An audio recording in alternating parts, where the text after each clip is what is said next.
Vocês que estão aí atrás, se puderem vir mais para frente, é bom, né? Para a gente poder ocupar bem o espaço aqui. Transformamos a nossa igreja agora num auditório de conferência, né? Para a gente poder se instruir bem, aproveitar aí o espaço.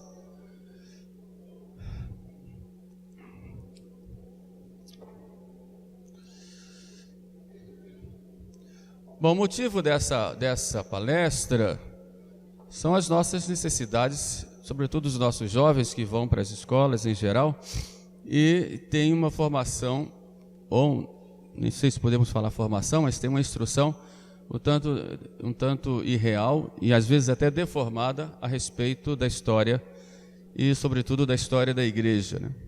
E muitas vezes colocam a igreja na história como se fosse uma grande madrasta ou uma grande megera que tivesse oprimido, maltratado as pessoas e confundido todo mundo, né? Então, por conta disso, para resgatar a igreja e mostrar a verdade dos fatos, porque a história é mestra da vida, né? A gente, então, precisa conhecer bem e ver que a coisa não é bem assim, né? De qualquer forma, é importante a gente conhecer bem os fatos históricos, saber a motivação e tudo mais, e aprender bem o que a história nos ensina. Então nós convidamos, aí algumas pessoas aqui me pediram para que eu convidasse pessoas para falar um pouco a respeito de algumas coisas da história. Falaram de Inquisição, falaram também das Cruzadas, também do protestantismo, Lutero, Calvino e outros temas, né? A gente escolheu começar pelas Cruzadas, que foi o tema mais atual, pelo menos que colocaram aí, que alguns alunos colocaram como dificuldades que encontram nas salas de aula e por falta de instrução terminam sem saber o que dizer, né? Então a gente convidou aí os dois professores, Marcos e Rafael, podia vir aqui, os dois, são lá de Nova Iguaçu. O Rafael, muito bem, os dois dão aula, preparação para Crisma, trabalham lá em Nova Iguaçu. Rafael trabalha no estado, né, no FAETEC, e o Marcos trabalha na Seropédica, né, e no estado também. São professores acostumados com jovens, com adolescentes, e sabem bem como passar, né? Já estou na paróquia lá já há algum tempo, né? Você está há quanto tempo lá? Desde 2007, você? Também 2007, né? O Rafael veio do espiritismo, né, Rafael? Isso, e ele veio do protestantismo, era presbiteriano, os dois são convertidos, vieram, e a gente tem vários casos lá de pessoas que vieram de outras religiões e, graças a Deus, ingressaram na igreja, fizeram lá seus momentos de acolhimento e estão conosco lá. Então, passa a palavra para os dois aí, ver quem vai começar dando com a primeira espada, né? Vou fazer uma breve apresentação aqui a todos. Boa noite a todos. Como o padre falou, meu nome é Rafael, eu sou professor da rede FAETEC e também da rede estadual. Me formei na UERJ há alguns anos atrás e hoje em dia leciono tanto no estado quanto na FAETEC. E agora passo para o Marcos apresentar-se. Boa noite, salve Maria.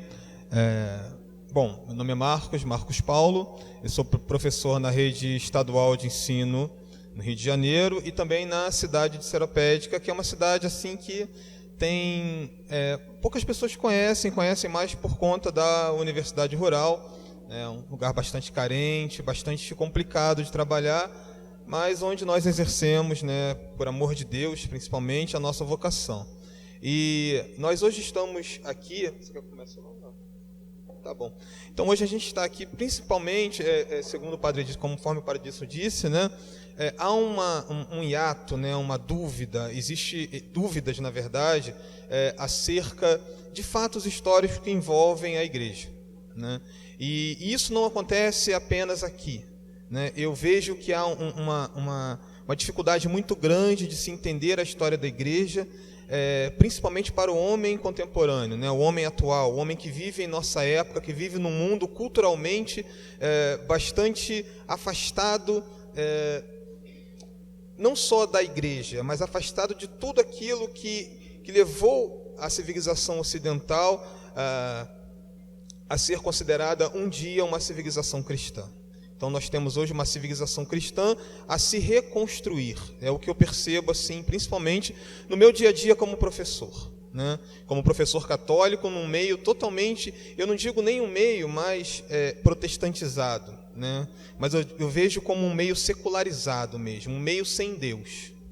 É muito complicado para nós, professores, lidarmos com isso, mas nós temos assim experimentado, às vezes, uma espécie de renovação, principalmente quando a gente insiste, né, em ensinar, quando a gente, mesmo sabendo que é difícil, que a gente chama de um trabalho de formiguinha, né, a gente insiste em ilustrar, né, em iluminar os poucos que ainda nós conseguimos fazer com que entendam que a história da igreja é mais do que os mitos que são contados nas escolas. E, infelizmente, que a gente vê isso, né? Uma mitologia, né, que foi criada em torno da história da igreja e que hoje ela parece que prevalece nos meios escolares. Então, como o próprio padre Edilson disse, né, não é somente a questão das cruzadas, né, que será o tema que nós vamos abordar hoje. Não só isso, mas a questão da Inquisição. Nós também ouvimos muitas falsidades acerca do período da escravidão no Brasil relacionado à igreja. Nós ouvimos muita coisa relacionada também à questão dos índios, né? Então isso tudo faz com que a gente tenha que ter, né, um ânimo novo, né, uma vontade nova, um fervor novo para ensinar aos nossos alunos, e a gente tem que começar geralmente desde o início. Para vocês terem uma ideia, muito recentemente eu estive dando aula sobre Idade Média. Em determinado momento eu falei sobre castidade. E entre 40 alunos, nenhum sabia o que era castidade. É uma coisa assim, espantar, porque castidade é algo que a gente, pelo menos, aprendia no catecismo pequenos, né? Não pecar contra a castidade. E os meus alunos não sabiam, nenhum sabia o que era castidade. Para vocês terem uma ideia de como é difícil você trabalhar com crianças que nascem em um lar onde não há mais a presença do divino, a presença de Deus, né? E muitos, às vezes, até protestantes, tá? Maioria, na verdade, e não sabiam o que era castidade. Então, isso é para ilustrar o quão grande é o nosso desafio quando a gente se vê no meio de pessoas que estão totalmente alheias à fé cristã, embora muitas vezes carreguem o nome de cristão. Então, é um trabalho complicado. Inclusive, nós pedimos, tanto eu quanto o Rafael, que rezem por nós, professores católicos. Nós somos uma minoria, né? Uma grande minoria. Nós somos mesmo uma minoria, e eu vejo isso no meu dia a dia, né? Muito recentemente também, uma professora que leciona para o 7º ano do ensino fundamental, assim como eu, né? Um momento que nós abordamos a questão da reforma protestante, e ela, conversando comigo, eu dizendo a ela como era difícil para mim, às vezes, abordar esse tipo de tema, e ela mostrou um total desconhecimento, embora ela também lecionasse sobre o mesmo tema, e ela, inclusive, né, assim, continuando a velha história, né, ela continua a velha história, né, de contar aos alunos que a igreja vendia perdão, né, isso muito naturalmente. Então, toda aquela dificuldade de entender, né, a questão de indulgência, a questão da doutrina da igreja acerca do perdão, tudo isso você vê muito claramente nesses professores que tiveram uma formação muito ruim, e muitas vezes já estão imbuídos de uma espécie de má fé com a igreja, né? Antes mesmo de conhecer a igreja, já julgam a igreja, como o padre disse, como uma megera, como uma malfeitora que atrasou a civilização, quando, na verdade, a gente olha para a nossa mãe, a igreja, e a gente vê claramente que foi ela que construiu a civilização que hoje nós estamos tentando reconstruir. Né? Desde a queda do Império Romano até o VI século, todo o trabalho de reconstrução do mundo ocidental foi feito pela igreja. Não, sem a igreja, muito dificilmente nós teríamos o que nós tivemos na Idade Média e que nós temos tentado resguardar até hoje, né? A moral, o direito, tudo isso, as universidades, os hospitais, as obras de caridade, tudo isso é fruto do trabalho da igreja, embora muitos não reconheçam. Então, essas lendas negras, esses mitos, essas mentiras, são muitas vezes pregados, né? E muitas vezes em sala de aula, com toda a solenidade, com toda a autoridade, por pessoas que tão simplesmente ou desconhecem a igreja e a odeiam, o que é horrível isso, ou que conhecem e a odeiam justamente porque a conhecem e sabem da influência e do bem que ela pode fazer à sociedade, né? Para começar, gente, em relação às cruzadas, a primeira coisa que a gente tem que entender é que o homem do século X, né, ou do século IX, ano 1000, o homem do ano 1000 não é o mesmo homem de agora. Tá? Olha o mundo em que nós estamos, onde nós estamos conversando ao mesmo tempo, estamos mexendo no telefone, estamos ligados na televisão, TV a cabo, a gente está falando no telefone dentro do carro, muitas vezes atravessando o sinal. Somos homens diferentes dos homens do século IX, né? Ano 1000 e alguma coisa, plena Idade Média. Né? Imaginem que hoje o homem é muito pouco místico, muito pouco transcendente. Ele muito pouco pensa na sua espiritualidade. Muitas vezes ele só pensa nisso dentro da igreja, quando ele não está preocupado com uma outra coisa lá fora. Só que esse homem medieval, esse homem da Idade Média, era um homem que vivia o tempo todo, ele respirava o divino, a atmosfera divina, por vários motivos. Primeiro, porque a sua própria vida girava em torno da sua religião, da sua fé, né? E ele era um homem que estava sempre em contato com o sagrado. A sua própria vida diária, né, o seu dia a dia, as suas horas, eram horas que estavam reguladas de acordo com a igreja. Né, o horário de trabalho, o horário de descanso, né, por exemplo, o ângelus. Né, é difícil a gente ver alguém hoje, né, parar para rezar o ângelo ao meio-dia, rezar o ângelus às 18 horas. Mas o homem medieval, ele tinha isso tão forte com ele que ele parava tudo o que estava fazendo para rezar. Né? A missa não era apenas uma obrigação dominical, mas era algo presente o dia inteiro na vida dele.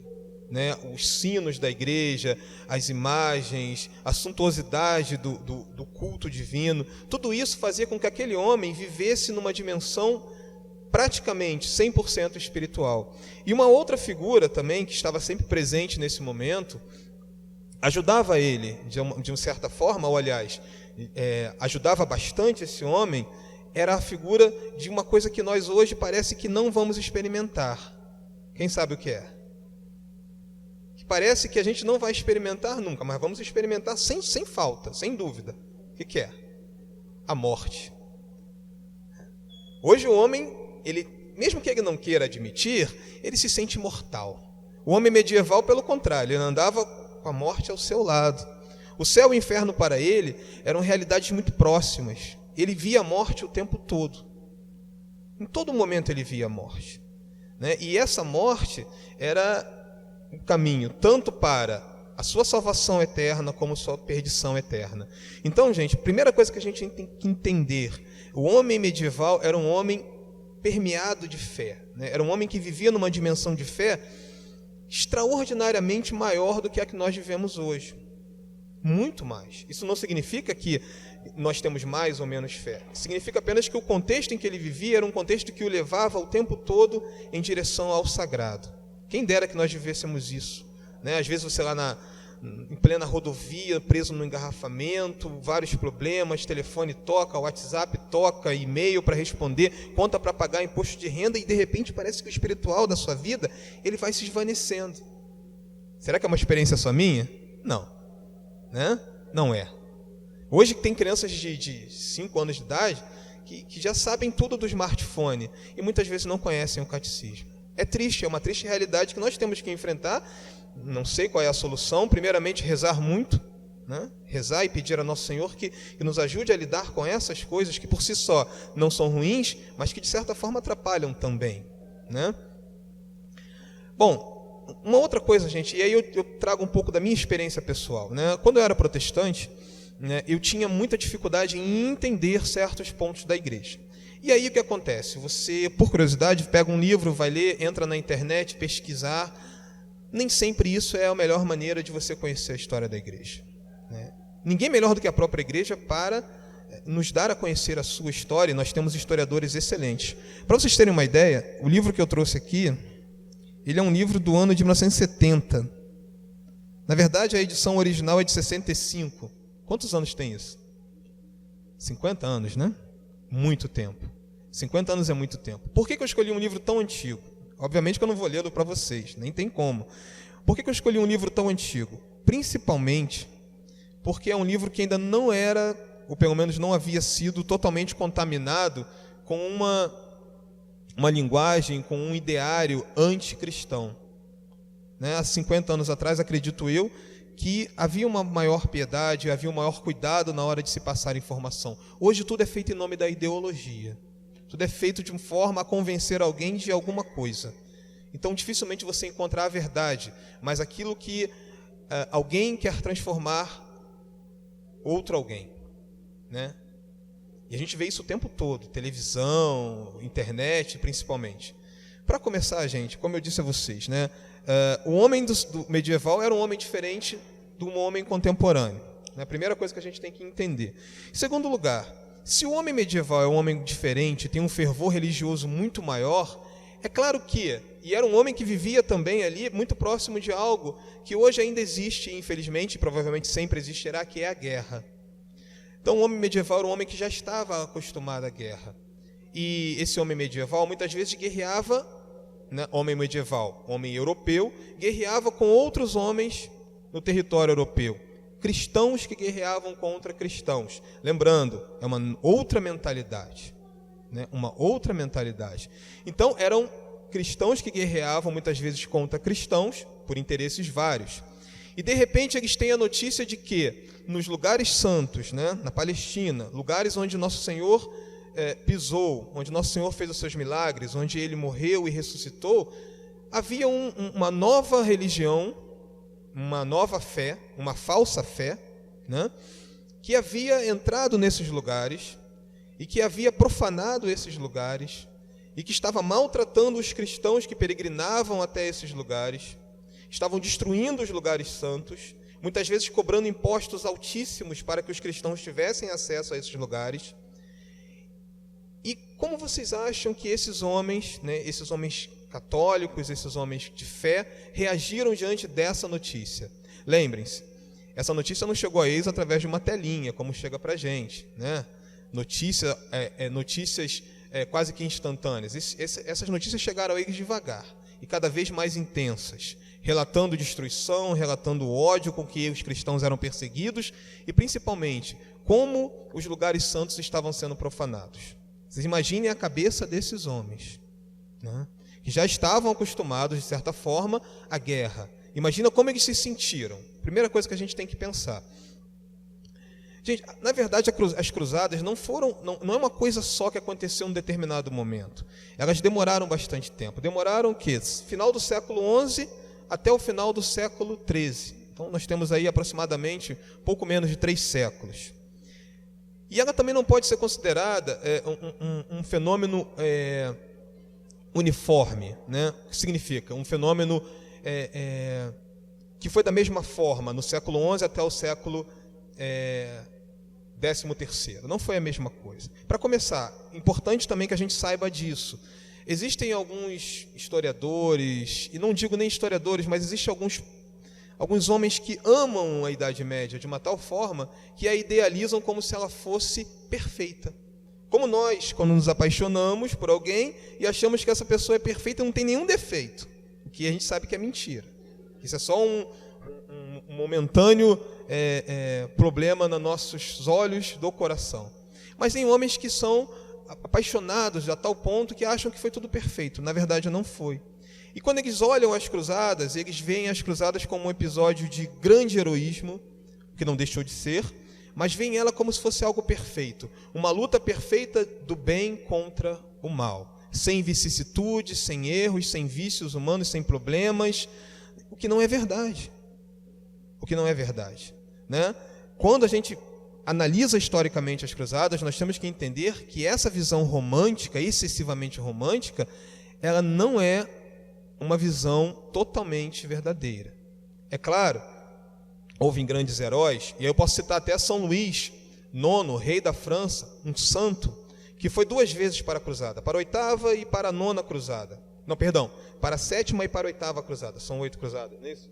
7ª e 8ª cruzada. Na primeira ele foi preso, e teve que pagar um resgate altíssimo para ser solto, voltou para a França e depois retornou para a 8ª Cruzada, onde finalmente ele veio a morrer por conta não da guerra, mas por conta de uma doença. Então, houve de fato grandes heróis, grandes vultos do cristianismo que combateram nessas guerras. Entretanto, houve também muitos problemas, principalmente mercenários, homens que não tinham compromisso com a fé, que foram em busca de riquezas, porque o Oriente era e ainda é muito rico, na época era muito rico, né? Os próprios muçulmanos, né? Os seguidores de Alá, do profeta Maomé, tinham muito dinheiro, tinham muita riqueza, muito ouro, muita prataria, tapeçaria, todo tipo de riqueza da época eles possuíam. Então esses homens, inclusive terras, e esses muitos mercenários foram também. É claro, a história da igreja ela é assim, né? Não é nada perfeito, né? Nós homens somos falhos, homens da igreja somos falhos, a igreja é santa, nós homens, pecadores. Então não tem como a gente olhar para as cruzadas como um filme de aventura onde há o mocinho e o bandido. É claro, a igreja estava lutando ali por algo que lhe pertencia, pela sua fé, e principalmente pelos lugares considerados por ela santo, né? Como, por exemplo, Santo Sepulcro,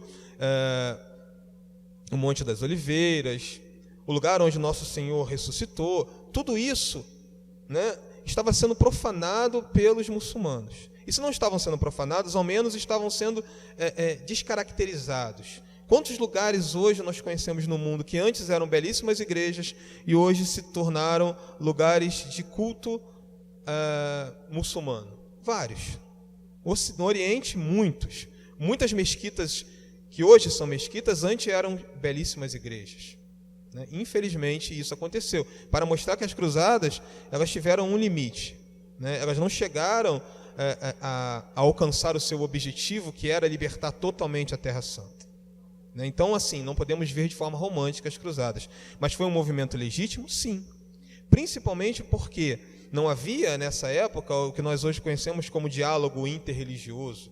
Né? Não havia, nessa época, a ideia de que eu posso apertar a mão de um membro de uma outra religião e me entender com ele diplomaticamente. O homem medieval não entendia isso, nem podia entender. Afinal de contas, ele estava ali lutando por algo que para ele era questão de vida ou de morte.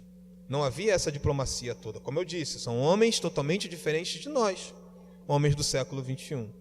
Né? E isso, principalmente depois do Concílio Vaticano II, com a questão da liberdade religiosa, que muitas vezes foi muito mal interpretada, né? Próprios homens da igreja, professores, catequistas, historiadores, até da própria igreja, querem ver as cruzadas com olhos do século XX, do século XXI.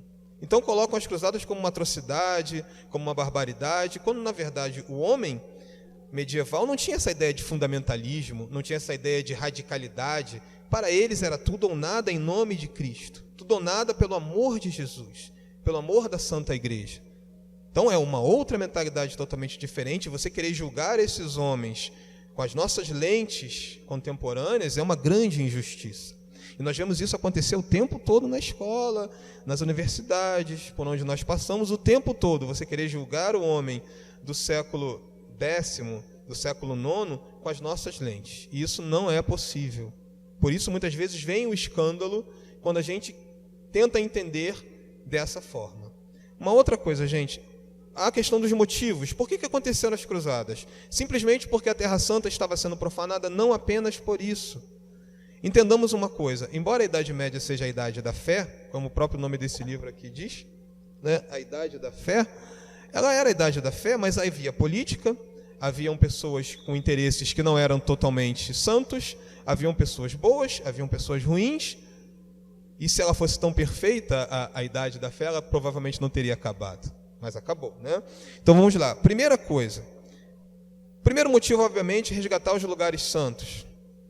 Em segundo lugar, esses lugares santos não só estavam sendo profanados, como eu disse, como havia uma cobrança excessiva de tributos, de taxas, para que os cristãos chegassem até eles, o que era um grande problema. E muitos peregrinos eram pobres, muitos vendiam tudo o que tinham para essa peregrinação. E quando chegavam lá, muitas vezes não tinham acesso o que a igreja considerava, obviamente, algo terrível, porque a pessoa vendia tudo o que tinha para ter acesso, né, para ir até os lugares santos, e quando lá chegava, não podia entrar, não podia chegar perto, ficava sempre à margem.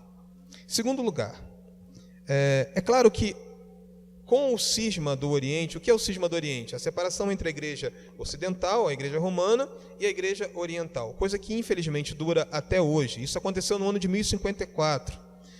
Isso foi uma ferida profunda na igreja, né? Uma ferida que, inclusive, o Papa Francisco, hoje, ele volta muito à tona esse diálogo, né?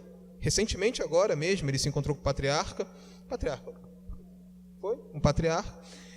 oriental, e há um diálogo muito intenso, porque, como o próprio Papa Francisco diz, são igrejas irmãs. E essa ferida é uma ferida que estava muito ainda recente, uma ferida ainda muito aberta, sangrando, né?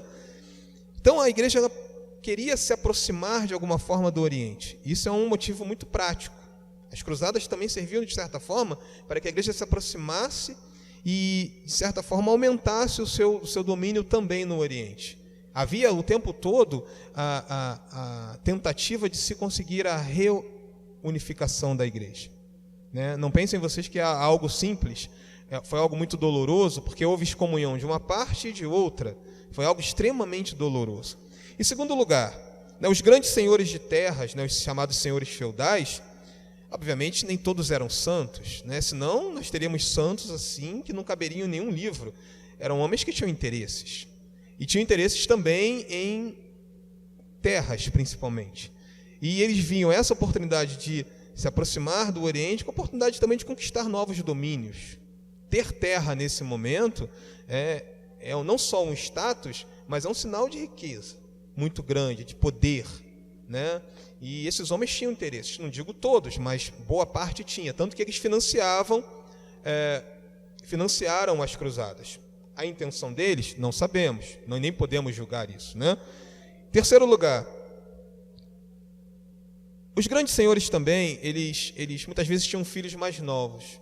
E como eu disse a vocês, o homem medieval era um homem que amava a questão da guerra, do combate. Tinha todo um código, né? Não era um combate totalmente um combate selvagem, né? Tinha um código de ética dos cavaleiros e tinha todo um ritual para se guerrear, né? Os cavaleiros medievais. Mas eles gostavam de guerrear. Isso talvez seja, não sei, o Rafael pode dizer melhor, talvez seja um resquício da mentalidade romana. Bárbara, né? Bárbara principalmente, né? A questão da guerra como cultura. Não dá para a gente entender isso agora, né? Não tem como a gente entender. Se bem que eu acho que até dá para entender, porque a gente vive num mundo tão violento, mas isso nem dá para fazer um paralelo. Era uma luta, né? Era um combate entre cavalheiros. Redundava em morte, muitas vezes, mas não deixava de ser uma cultura muito própria do tempo. Aquela ideia do cavaleiro medieval, a gente vê muito em filme de terror, né? Tem aqueles cavaleiros medievais, aquela armadura, né, e com lanças, e os cavalos todos paramentados, e era uma festa para eles. Terminava em morte muitas vezes. E havia conflitos entre os reinos também. Não haviam reinos imensos, eram pequenos reinos, e cada qual querendo aumentar os seus domínios. Não pensem vocês, gente, que a igreja ela controlava tudo perfeitamente nessa época. Não perfeitamente, como não faz hoje, como nunca fez em nenhum momento, porque é impossível, né? Quem dera, né, se todos fossem, de olhar uma Idade Média com todos com auréolas na cabeça e flutuando com asas. Não era isso. A gente não pode entender dessa forma. Então havia também, esses senhores, eles olhavam os filhos ali, todos querendo guerrear, e muitas vezes eles tinham que escoar esse sentimento bélico. E esses rapazes foram para as cruzadas, de uma forma prática. Em terceiro lugar, em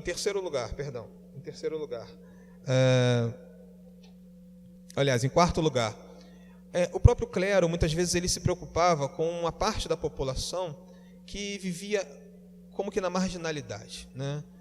Pessoas que viviam na desordem. Isso acontecia muito na Idade Média, principalmente fora dos muros, né, dos reinos, e havia muita gente sem fazer nada, desocupados. E essas pessoas muitas vezes eram impenitentes, eram pessoas difíceis de controlar, né? E aquela ideia da guerra, aquela ideia da guerra por Deus, da ideia da guerra santa, que é uma coisa muito, muito assim, forte nesse momento, vai fazer com que muitas dessas pessoas tentem se reaproximar, né, da igreja.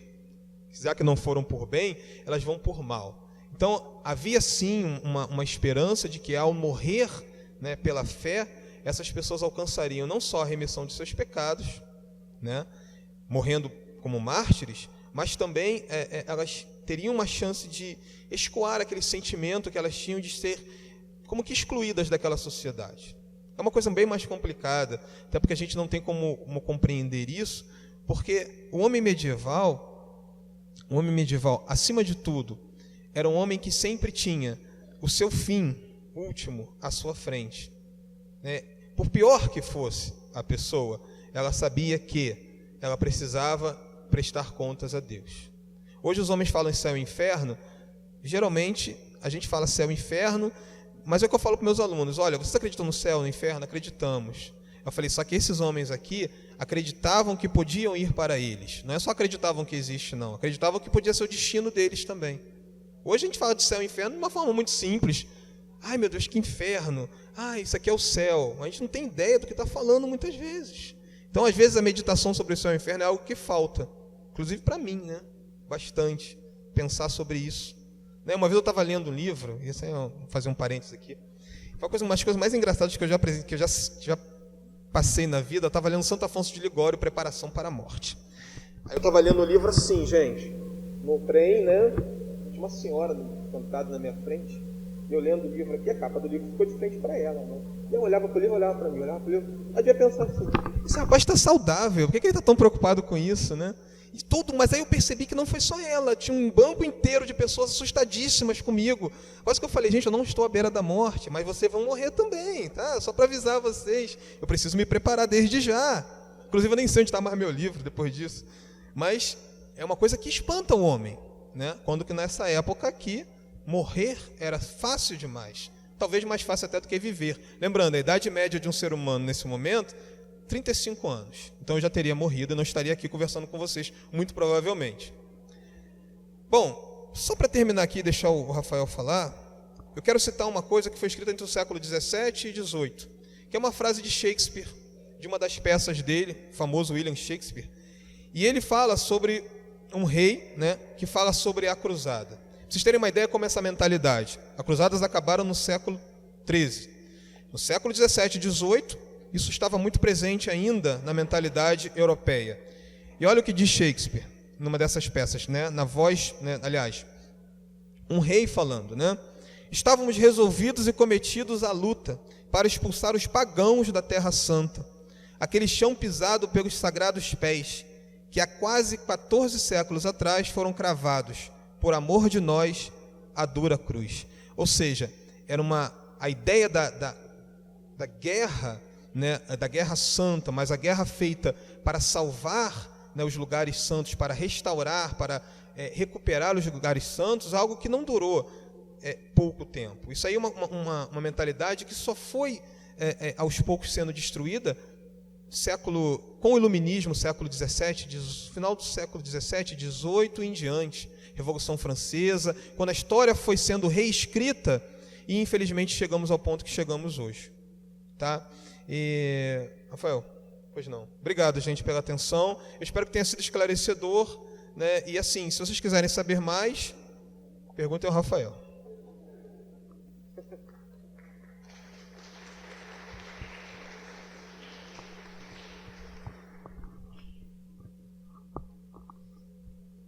Bom, dando continuidade ao que o Marcos iniciou, eu queria entrar em alguns aspectos mais assim específicos das cruzadas. Em primeiro lugar, o seguinte: o Marcos falou da invasão muçulmana aos lugares santos, não é? O que foi isso? Bom, desde o século VII depois de Cristo, os muçulmanos ocuparam a Terra Santa, a Palestina. Então, depois da morte de Maomé, os califas deram seguimento à expansão do islamismo, né, pelo mundo oriental, tomaram o norte da África e, nesse contexto, eles tomaram também a Palestina. Então, os árabes já estavam na Palestina desde o século VII. As cruzadas começam no ano de 1096, século XI, final do século XI. Qual era a relação que os árabes tinham com os cristãos europeus? Era uma relação razoável. eles permitiam que os católicos entrassem ali para peregrinar, como Marcos tinha falado. O que provoca uma modificação no contexto da região é a chegada dos turcos, que era uma tribo guerreira, uma tribo nômade, violentíssima, né? A tribo dos turcos seljúcidas. Eles invadem a Palestina em 1076 e aí tudo muda ali. Por quê? Os árabes tinham um convívio relativamente razoável com os bizantinos, com o Império Bizantino, que era um império cristão, não mais católico romano, mas sim ortodoxo, né, entre aspas, e respeitavam os territórios bizantinos e também respeitavam os peregrinos cristãos que iam para lá, né, embora dominassem a região. O que muda tudo é a chegada dos turcos. Os turcos, então, vão tentar invadir o Império Bizantino, tomar o Império Bizantino. O projeto turco era, a partir de Bizâncio, invadir a Europa, e também começam a impedir a entrada dos católicos na Palestina para cultuar nas igrejas da região, ok? Então, isso tudo aí é que muda a situação. O imperador bizantino da época, Alexis Comneno, ele vai pedir ajuda ao Papa Urbano II. O que Urbano II vai fazer? Ele vai a Clermont, na França, fazer um discurso à nobreza. Lembrar o seguinte: a Idade Média, ela era baseada num sistema socioeconômico chamado de feudalismo. Nesse sistema você tem 3 grupos sociais: clero, nobreza e servo. O clero, aqueles que oram; a nobreza, os que batalham; e o servo, que trabalha. Então, cada grupo social tinha uma função própria dentro da sociedade. Um grupo dependia do outro, era uma sociedade baseada em relações de dependência. É diferente do nosso mundo, que é um mundo capitalista, onde vigora a ideia individualista. No mundo medieval existe uma ideia comunitária, ou seja, a igreja tem que trabalhar pela salvação das almas, a nobreza tem que lutar pela defesa da igreja, inclusive se for necessário, e o servo deve cultivar a terra para sustentar nobres e clérigos, tá? Então, o que o Papa vai fazer? Ele vai até Clermont, Urbano II vai até Clermont, e lá ele faz um discurso inflamado, mostrando todas as violências e atrocidades na Palestina contra os cristãos. E aí a nobreza da França, reunida em Clermont, decide por uma cruzada, né, graças ao discurso inflamado do Papa Urbano. Quando o Papa Urbano vai até lá, ele tinha em mente diversas coisas. O Marcos apontou para isso, né? Vou aprofundar um pouco mais. Em primeiro lugar, reunificar a igreja. Segundo lugar, reunificar a cristandade ocidental. Na época, o que estava começando a acontecer na Europa? Os reis estavam buscando autonomia em relação à igreja. Um exemplo disso, a querela das investiduras. O que foi isso? O imperador Henrique IV, do Sacro Império Romano-Germânico, que era um império que existia na Alemanha, que era uma tentativa de reconstruir o Império Romano,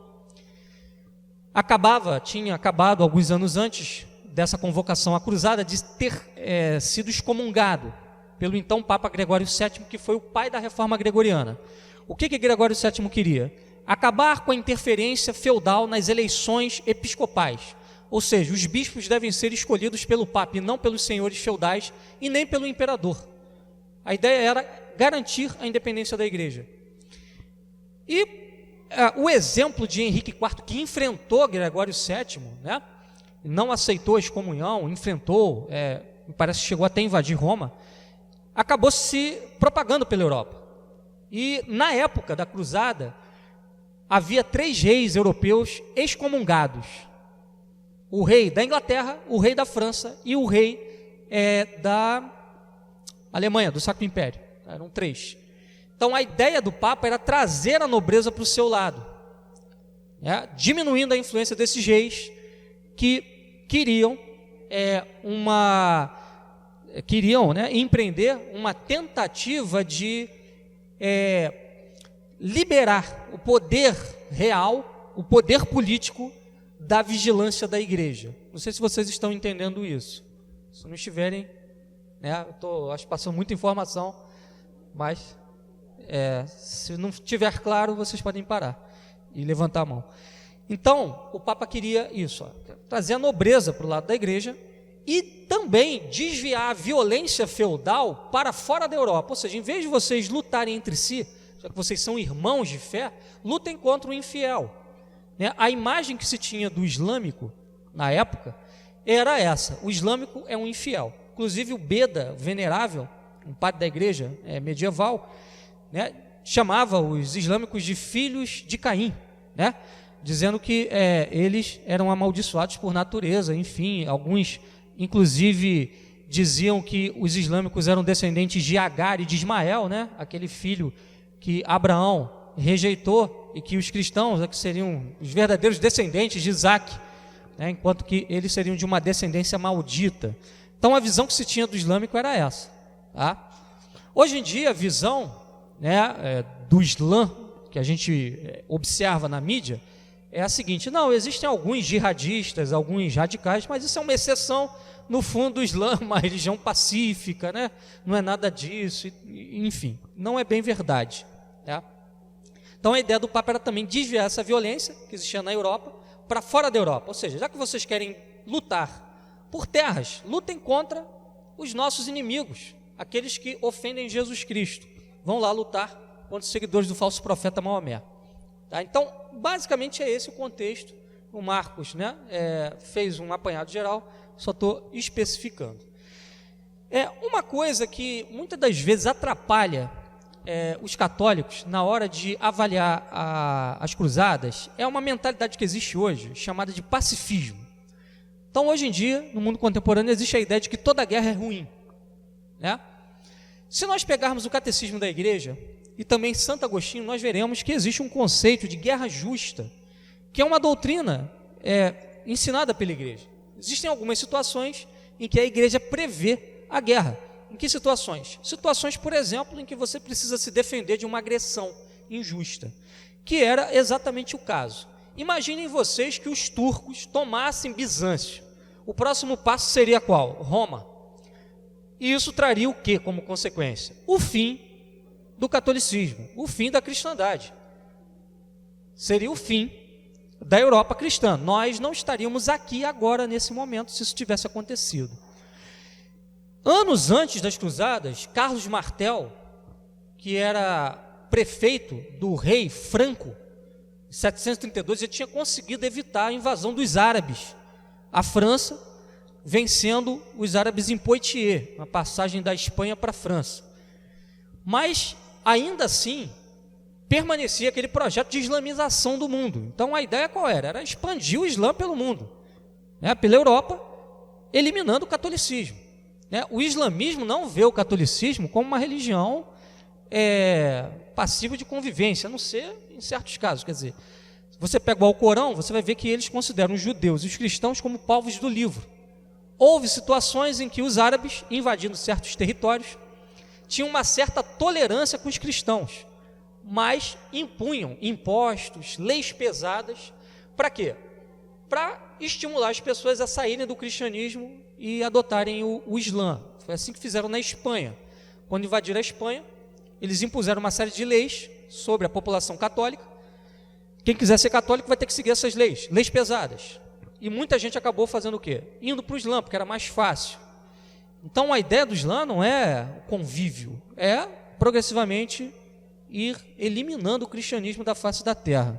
Não nos iludamos.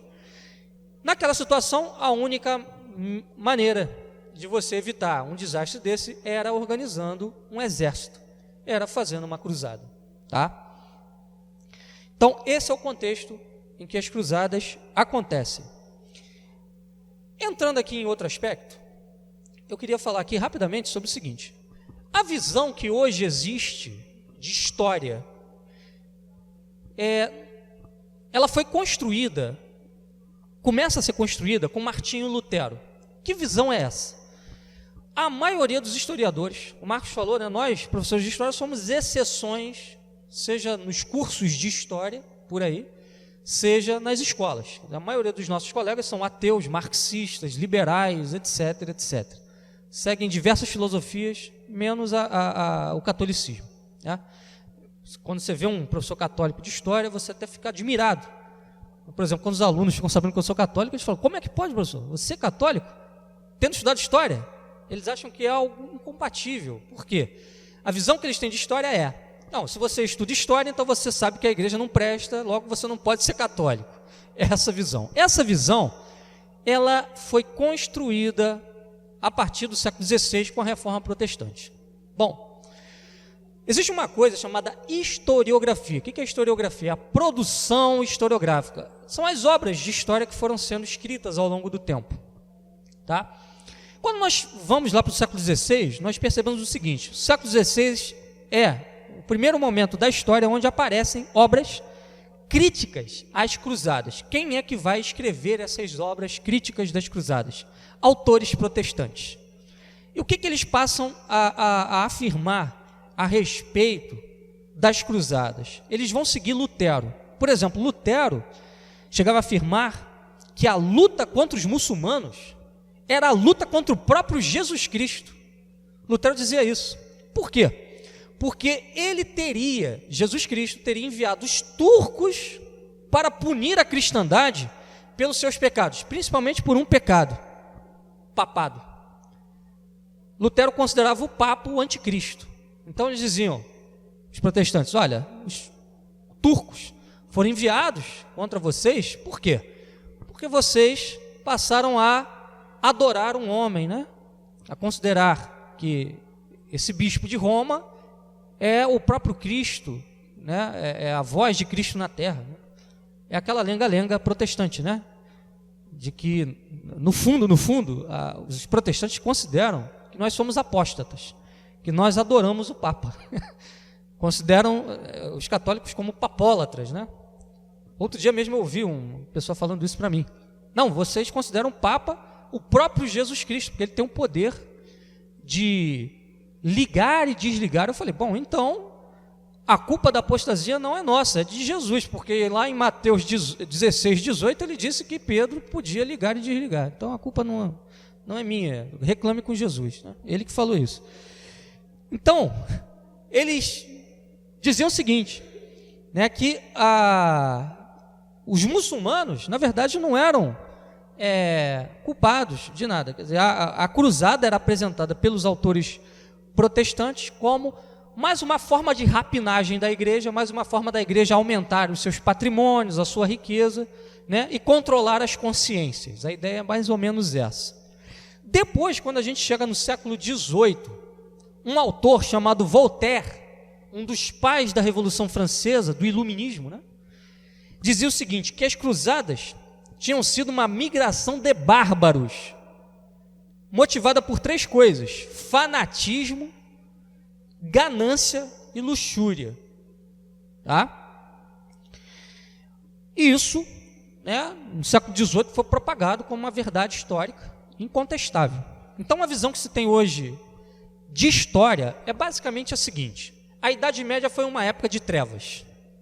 Embora muitos medievalistas, muitos autores que estudaram a Idade Média já tenham desconstruído essa visão, a maioria dos historiadores, a maioria dos professores de história continuam pensando assim: nós hoje vivemos uma época mais evoluída e a Idade Média teria sido um lapso, né, que interrompeu o progresso da humanidade, que teria começado lá na Antiguidade, parou na Idade Média e voltou com o Renascimento. Aí no Renascimento o homem voltou a crescer, a progredir. Na Idade Média não, a humanidade ficou paralisada, nada aconteceu de bom, só de mal. Então uma visão o quê? Uma visão o passado do que o futuro. O futuro será melhor, hoje é melhor do que ontem e assim por diante. Se você pega Santo Agostinho, que além de teólogo, foi também um filósofo da história, né? Ele também filosofou sobre a história e teologizou sobre a história também. Ele vê a história de outra forma, né? Ele vê a história não como progresso, mas como decadência, né? De Adão até o fim dos tempos, vivemos uma decadência, né? O final da história será marcado, o próprio catecismo da igreja diz, pelo desencadeamento final do mal, ou seja, o anticristo, que aparecerá no fim da história, representa exatamente isso, né? O desencadeamento final do mal. Quer dizer, a história não cresce no sentido de melhoria, né? Ela cresce no sentido de piora. E ele vai falar também o quê? Que a história é marcada por um conflito entre a cidade de Deus e a cidade dos homens. E esse conflito perpassa a história inteira. Então não tem nenhuma época da história paradisíaca, nem mesmo a Idade Média foi, né, como o Marcos bem colocou, né, nenhuma época absolutamente infernal. Quer dizer, a igreja está presente na história, existe uma luz na história, né, por causa da igreja, que é Cristo na história. Mas a história ela é ambivalente, ou seja, luz e trevas. Essa visão moderna de história, de que tudo está sempre indo para o melhor, é uma visão herética, não é católica, não é cristã. Mas, infelizmente, é a que predomina e é a que é ensinada nas salas de aula, pela maioria dos professores.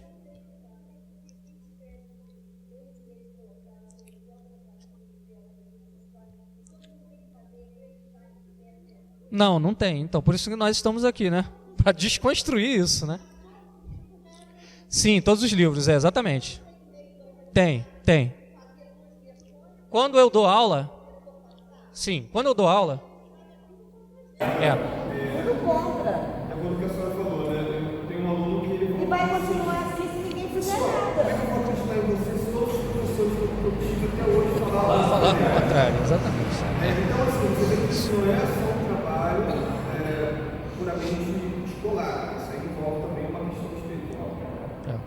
Você está numa guerra. Uma guerra. Isso aí. Não é? Eu tenho essa consciência. Estou colocando a mão no vespeiro. Quando eu falo, mesmo dando aula numa escola secular, leiga, que não é profissional, eu peço antes de dar aula, eu falo de Deus, eu falo de fé no inferno, eu explico, e a minha aula de Idade Média às vezes se torna um pouco catecismo, e eu não tenho nenhum problema com isso, porque antes de ser professor de história, e eu costumo falar sempre isso, antes de ser professor de história, eu sou católico. Então, quando nós somos julgados, não vai me julgar por ser professor de história, né? Você é professor de história, aí está perguntando, não, ele vai me julgar primeiro ser humano, católico, né? Então, isso é muito complicado, realmente, essa Se eu tiver que falar sobre esse assunto, eu posso colocar essa ideia contrária que eu posso Pode, claro. Temos. Eu quando dou aula, o que eu faço? Agora mesmo, esses últimos meses, eu tive alguns problemas numa das escolas que eu leciono, porque lá a prova é comum. Você tem uma prova para a escola inteira. FATEC, né? FATEC Quintino, onde eu trabalho. Então lá, você tem uma prova de história feita pelo coordenador. E o coordenador colocou algumas questões que eu discordei, porque eu estava dando justamente cruzada, estava dando Idade Média, e eles trataram a questão por esse lado. O que eu fiz? Eu pedi para os alunos fazerem a prova, apenas como um trabalho, mas dei um teste por conta própria, porque você pode fazer isso. E trabalhei com eles essa questão de Idade Média, não como Idade das Trevas, desconstruindo essa ideia. Então, assim, o professor, ele tem uma certa possibilidade de trabalhar isso de uma maneira a desconstruir essa visão. Como? Você não pode ficar preso ao livro. A gente tem liberdade de levar material para o aluno, entendeu? Então é bom sempre, o professor que pode fazer isso, que faça. Leva um material alternativo para o aluno. Às vezes eu faço isso, quando eu vejo que o capítulo do livro é muito tendencioso, eu levo um material, mando xerocar o material na escola e distribuo. E dou um teste em cima daquele material, e não em cima do livro. Então são alternativas para o professor católico. É difícil? É difícil. Às vezes você tem que comprar uma briga com coordenação, com direção. Uma vez, por exemplo, quando eu trabalhei no ISERJ, Instituto Superior de Educação, lá na Tijuca, eu tive também um problema por isso, porque eu coloquei uma questão na prova sobre os astecas, sobre a religião dos astecas, que era uma religião que praticava sacrifícios humanos. E aí o coordenador veio falar comigo dizendo o seguinte: olha, essa questão, ela pode levar a uma indiofobia. Aí eu falei, não, mas isso aqui é histórico, eu não posso deixar de falar. Aí ele falou, então faz o seguinte, então bota para mim aqui a referência bibliográfica, de onde você tirou isso. Eu falei, tá bom, aí eu coloquei, aí passou. Então, se você não tiver disposição para comprar uma briga, Fica difícil. Só. Essa é permitida. Aí você pode falar que a igreja matou, torturou.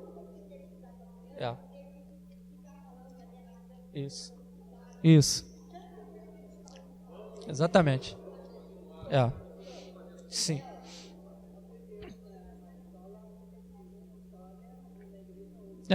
Exato. Sim. Se ela tiver fundamentação bibliográfica, ótimo. Não, eu não tive tempo de fazer isso, infelizmente. Até queria. Bom, então aqui, olha só.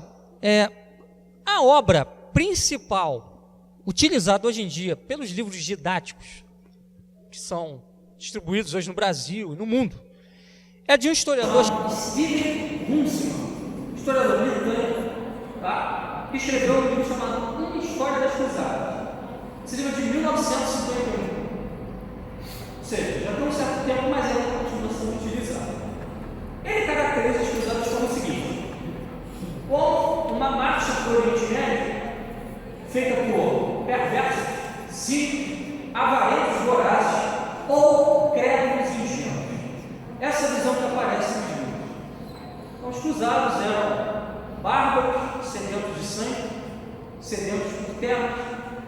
A visão também que aparece é a seguinte: a ideia de fazer uma luta santa era apenas para disfarçar o verdadeiro motivo da cruzada, que teria sido um motivo econômico, um motivo material, não um motivo religioso.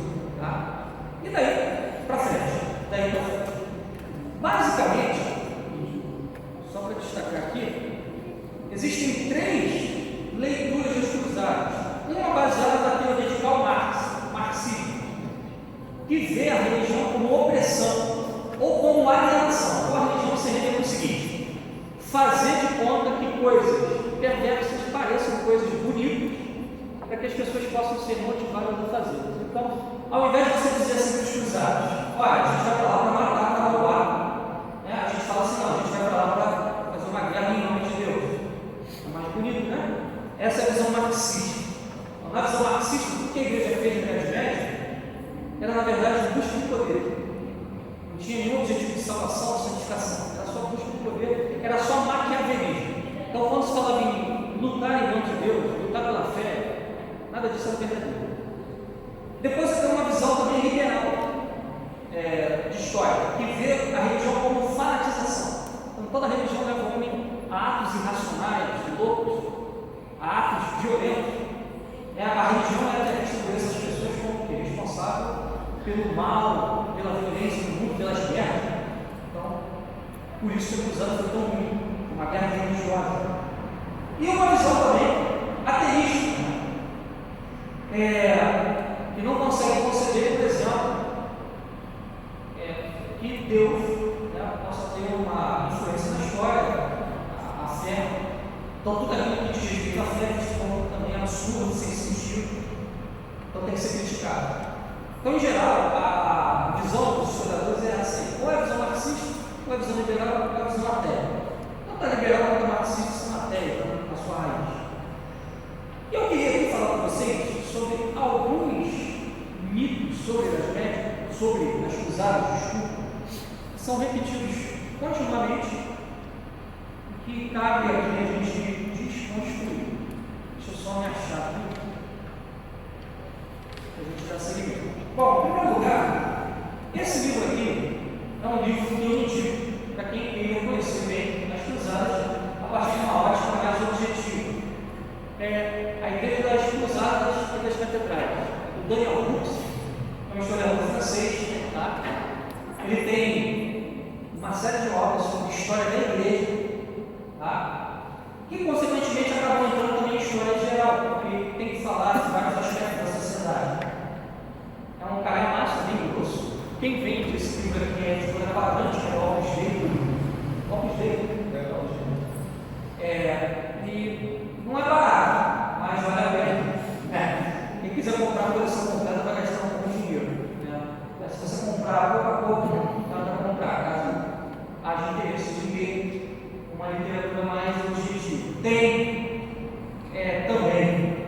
uma obra de um historiador chamado Felipe Aziz, uma visão mais objetiva dos cruzados. Ele faz uma crítica aos muçulmanos e tal. Quer dizer, ele critica também o lado cristão, mas ele não apenas critica os cristãos, ele faz uma crítica aos muçulmanos. Tem uma visão um pouco mais objetiva também. Tá? O nome da obra é Palestina aos Cruzados. Bom, em primeiro lugar, pessoal, as cruzadas foram 8 cruzadas. De todas elas, só a primeira foi bem sucedida.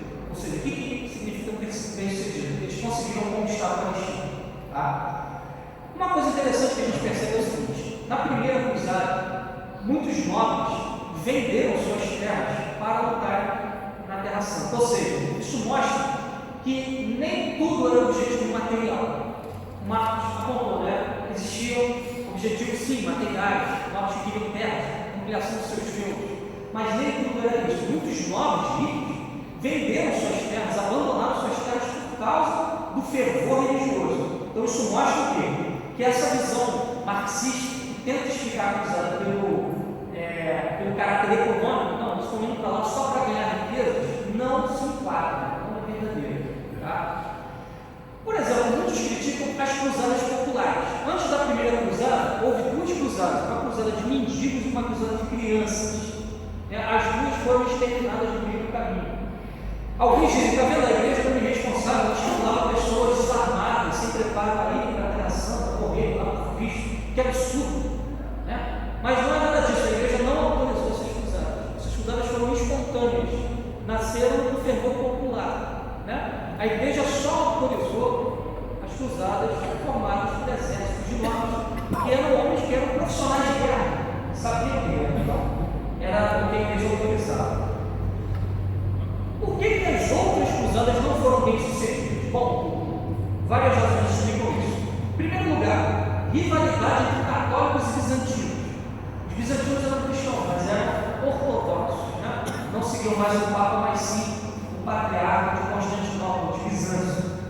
Quando os cruzados chegaram lá em Bizâncio, para irem para a Terra Santa, a primeira cruzada, né, lá liderada pelo Godofredo de Bouillon e Raimundo de Toulouse, os 2 líderes, 2 nobres franceses, o Alexis Comneno, o imperador bizantino, exigiu o seguinte deles: olha só, vocês só vão passar para lá se vocês fizerem um juramento feudal para mim. Como assim?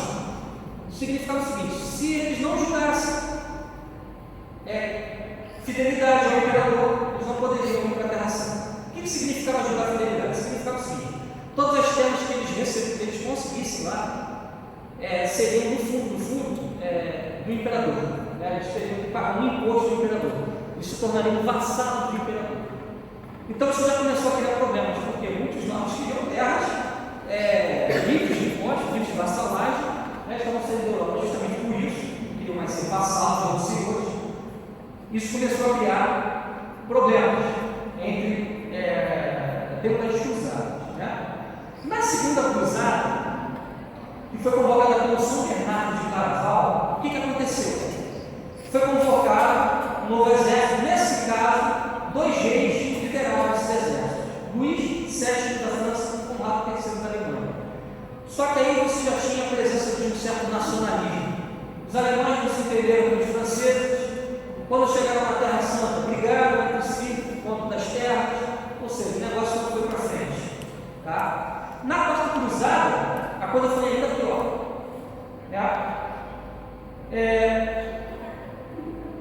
A igreja conseguiu, alguns cavaleiros fizessem um voto de cruzada. Você tinha essa coisa do voto de cruzada, você fazia um voto para ir lutar na Terra Santa. Quem rompesse o voto era espancado. Tá? E aí, esses cavaleiros perceberam o seguinte: a melhor forma da gente chegar na Terra Santa é pelo mar. E aí eles foram pedir ajuda para os venezianos.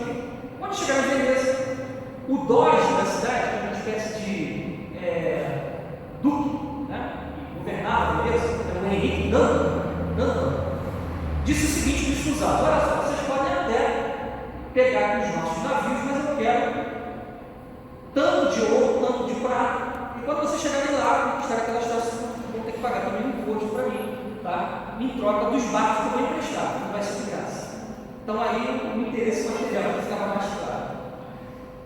O que acontece? Antes deles partirem, o Henrique Ramos fez outra proposta. Foi o seguinte: olha, faça o seguinte, tem uma cidade aqui no Mediterrâneo chamada Zara, fica aqui na costa da Dalmácia, fica mais ou menos onde hoje seria a Bulgária.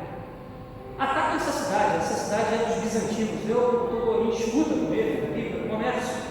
Se vocês destruírem aquela cidade ali, vocês vão fazer um grande serviço a mim ou depois eu compenso. O que os cruzados fizeram? Foram lá, arrasaram a cidade. Até hoje isso é uma marca, né? Nas relações entre católicos e ortodoxos, eles sempre lembram disso. Né? E isso aí começou a fazer para os cruzados essa fama, né? Quer dizer, não são guerras assim tão santas. Mas isso não era culpa da igreja. A gente tem que entender isso. Não era culpa da igreja. A igreja tentou moralizar a todo custo as cruzadas. O problema era que a nobreza era bárbara demais, sanguinária demais muitas vezes. Né? E não atendia os apelos. Né? Por exemplo, o Inocente III, o Papa, que era o Papa que governava a igreja na época da Quarta Cruzada, condenou esses atos dos cruzados e os excomungou. Mas ninguém fala disso. Só falam das violências cometidas pelos cruzados. A igreja ficou contra isso. A igreja se posicionou contra isso. Tá? Então, passando aqui os mitos sobre as cruzadas, vamos começar. Deixa eu posicionar.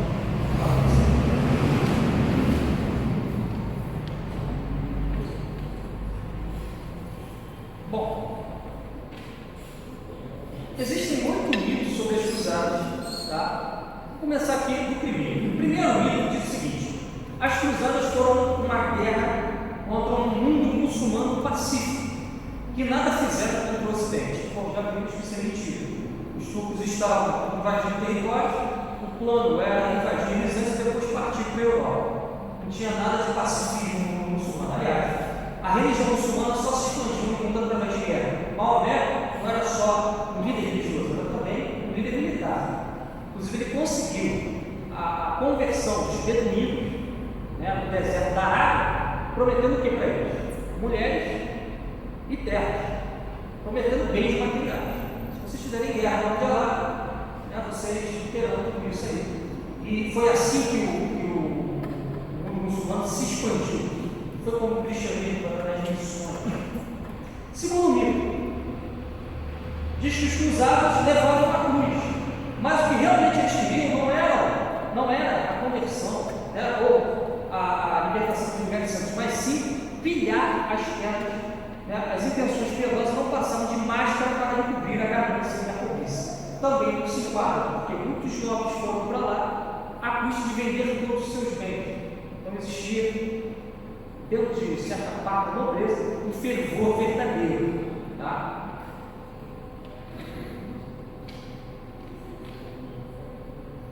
Terceiro mito.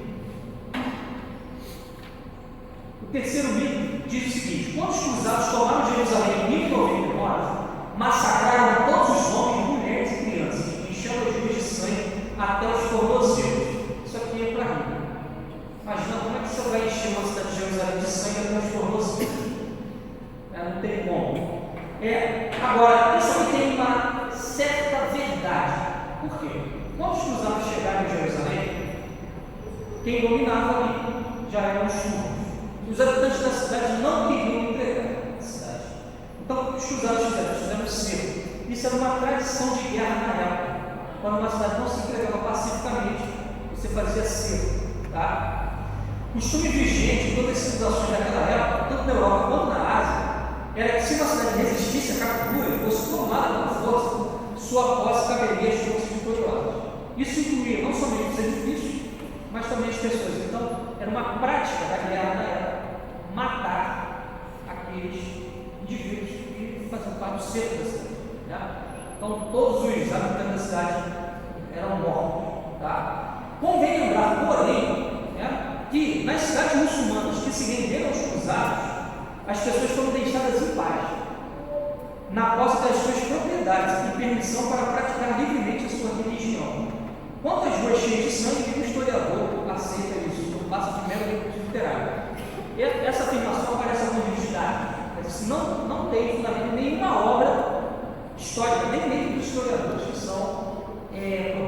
uma lenda negra contra a igreja. Tá? Isso aí é falso, completamente falso. Uma coisa, lembrar o seguinte: quem entrava na cidade para matar não era o padre, o bispo ou o papa, era a nobreza. Tá? Quando você pega, por exemplo, aquele filme Cruzado, vocês devem ter visto esse filme, passou várias vezes na televisão, você percebe que a ideia que se passa é exatamente essa, né? Aquele cavaleiro muçulmano, né? Ele é magnânimo, ele é bondoso. Já o bispo que aparece ali, ele manda: não, você tem que matar todo mundo, né? Não poupa ninguém, né? Deixa os mortos sem enterro, né? Porque a gente precisa vencer os muçulmanos. Então, assim, o rapaz é que é magnânimo, o bispo não, é maquiavélico. Depois da igreja, e depois, no final do filme, o mais ridículo é você ver Saladino, né, que era rei de Damasco, muçulmano, chegando lá em Jerusalém, no palácio. Aí ele vê a cruz cair e pega a cruz e bota no lugar, né, como se ele fosse um tolerante, um homem, né, liberal do século XX, XXI, que acredita em liberdade religiosa. Isso seria possível, assim, da mesma forma que isso não é só porque ele era muçulmano, não. Essa ideia da tolerância religiosa é totalmente ausente nessa época. É anacrônico falar que isso existia na época. Exatamente. Mas aí a ideia foi passar a visão de que a igreja queria guerra, queria violência. Saladino não queria nada disso. Os islâmicos também não queriam nada disso. Né? No fundo, quem queria isso eram os cristãos, eram os católicos. Mito 4. As cruzadas não passaram de colonialismo medieval, enfeitado com religião. Outra falsidade: não houve nenhuma colonização, tipo a que existiu no Brasil, de um país como metrópole e um território como colônia. Né? Na Idade Média, o Ocidente não era uma cultura poderosa, se lançava sobre uma região primitiva ou atrasada. O mundo oriental era muito mais rico do que a Europa. Tá? O Reino Latino de Jerusalém, por exemplo, fundado depois da Primeira Cruzada, não era um latifúndio católico, como depois veio a ser o mexicano antigo, nas colônias ibéricas. Né? Deixa eu só pegar aqui a continuação.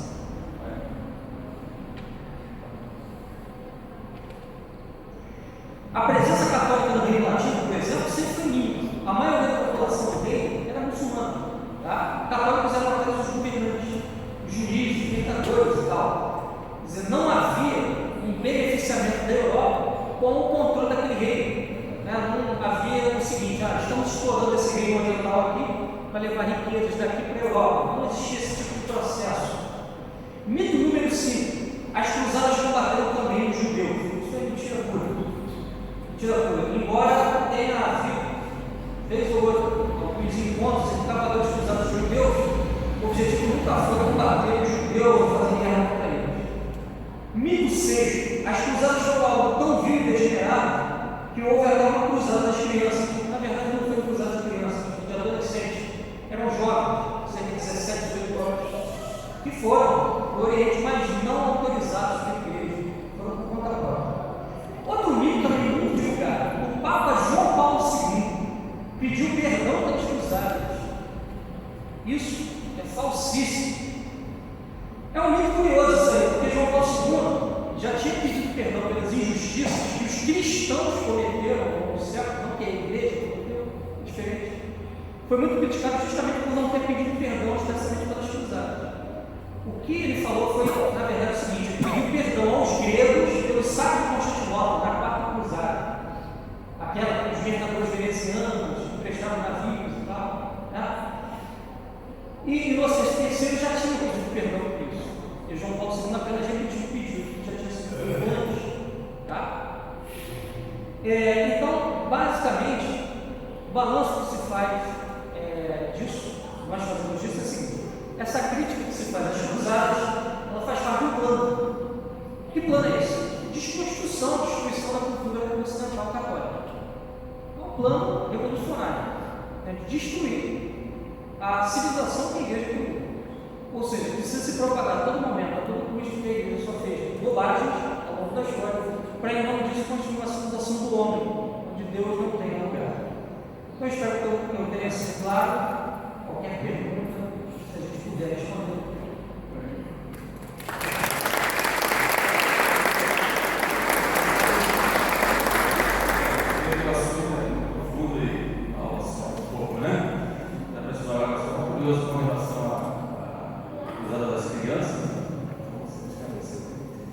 Alguém tem uma pergunta a fazer? Então, Eu queria fazer uma pergunta. Eu, quando era criança, eu fui na cruzada, era um cruzadinho de 7 anos de idade. Na minha época não existia isso. A gente ouviu ali, aprendia sobre as cruzadas. Mas a pergunta que eu quero fazer é um pouco diferente. No ano 1722, mais ou menos, a Espanha foi invadida por muçulmanos e os cristãos da Espanha foram massacrados. Chegou a ter um absurdo de um califa exigir 3.000 moras para levar lá para Bagdá para ele se divertir. Então a pergunta que eu faço é a seguinte: quantas cruzadas tiveram os cristãos da Europa para ajudar a libertar a Espanha e Portugal dos árabes, dos muçulmanos? assim, essas cruzadas na Península Ibérica são chamadas de reconquista. Guerra de reconquista, exatamente. O que aconteceu foi o seguinte: em 711, na verdade, os árabes invadiram o reino dos visigodos, não era a Espanha. E aí os visigodos fugiram das Astúrias, que é o norte da Península Ibérica, onde fica a Galícia hoje. E a partir dali eles começaram um processo de reconquista, que durou 700 anos. Tá? Inclusive, Espanha e Portugal foram formados a partir desse processo. O que aconteceu muitas das vezes é o seguinte: cavaleiros franceses, alemães iam para a Península Ibérica lutar na reconquista. Inclusive, o fundador de Portugal, Dom Afonso Henriques, era filho de um cavaleiro francês que tinha ido lutar na Guerra de Reconquista e recebeu como prêmio o Condado de Portugal. O Henrique de Borgonha, exatamente, Condado português, lutou pelo Rei de Leão, o rei que existia ali na Galícia, né? E aí, com o prêmio por ter sido vitorioso contra os muçulmanos, ele ganhou o Condado, muita coisa acabou tendo do rei. E o rei de Portugal também se expandiu em termos de território, ganhando espaço contra os muçulmanos. Mas é uma guerra que vai durar 700 anos. Mas cruzada, assim, autorizada pelo Papa para libertar Sim. esse libério? Sim. Inclusive Portugal, quando foi fundado, teve a bênção do Papa. Há uma lenda que conta. Porque dizem que os europeus não fizeram nada para ajudar os ibéricos a serem libertados dos muçulmanos. Não. Eles estavam lá cuidando lá da França, da Alemanha. Isso é uma história que Não, isso é mentira. Os cavaleiros franceses iam para lá. Existe uma lenda que diz que quando Dom Afonso Henriques ia para a Batalha de Ourique, que foi a batalha que ele fez a independência de Portugal, ele recebeu uma aparição de Jesus Cristo. Teria dito a ele que se ele consagrasse o reino de Portugal a Deus e a igreja, teria vitória. Ele estava em menor número, né? Era 1 contra 6. Quem eram os 6? 5 reis muçulmanos e o rei de Leão. Todos contra Dom Afonso. E ele conseguiu uma vitória, que alguns historiadores consideram inexplicável, do ponto de vista tático, porque estava em número muito menor e não sabe até hoje como é que ele venceu. Provavelmente, Já não foi uma cruzada no sentido que foi uma relação à Guerra Santa, que era para defender a cristãos, havia uma guerra também dos muçulmanos também, era uma diferença, mas para o mais uma ajuda de fora, para ver que eles estão se organizando. Outra pergunta? Os cavaleiros templários, que eles tiveram no contexto da era medieval, eles se encaixaram, né? Os assim, os templários tinham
maçonaria, iluminati, tanta loucura que a gente ouve. Então, o melhor lugar para a gente aprender sobre isso é com uma boa literatura católica, porque senão a gente vai ouvir cada coisa que vocês não imaginam, né?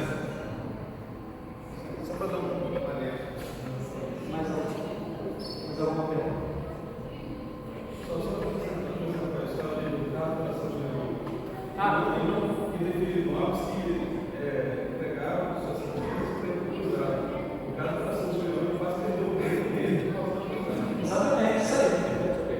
Ele falou sobre o rei da Nação Leão, rei da Inglaterra, que lutou na terceira cruzada, foi a cruzada dos reis, para onde foram lutar Frederico Barbarossa da Alemanha, Ricardo Coração Leão da Inglaterra e Filipe da França.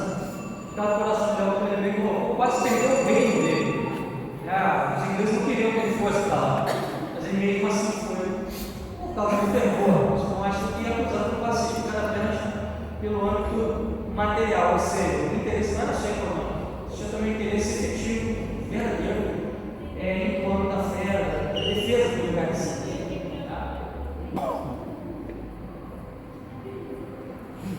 Você falasse um pouquinho do nosso curioso, hoje eu estudei o São Leão da Leste, São Luís de França, que o Padrão de fundo, sabe alguma coisa assim? Está lá conversando com o ou então, mais alguma pergunta? Não, agradecemos a Rafael, Marcos.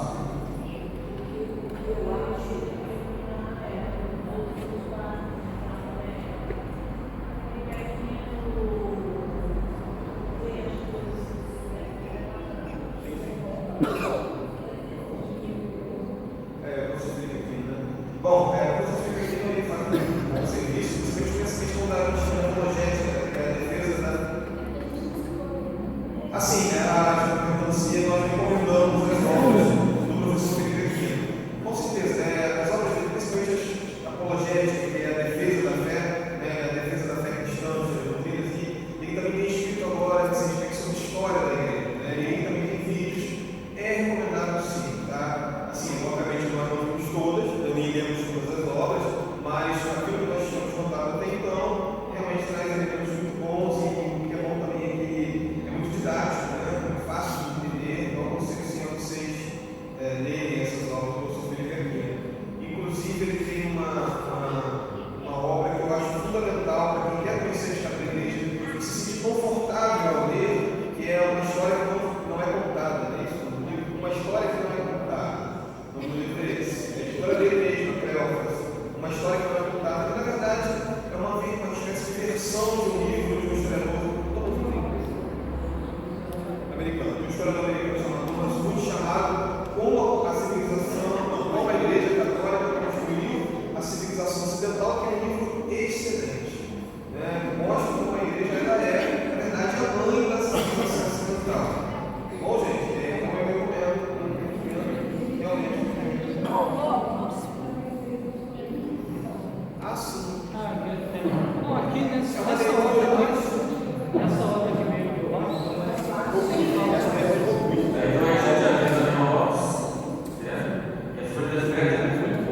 a igreja da segundo a igreja construiu a civilização ocidental, também quadrante. Depois o professor Felipe aqui começou a perguntar. Depois tem idade grande que não nos ensinaram, a gente perdoa, por agir. Já tem alguns. Só queria falar uma coisa, que esse livro, a história que foi contada do professor Felipe Aquino, eu já li, o livro é excelente. É muito bom, né? Então, tá bom, agradecemos aí.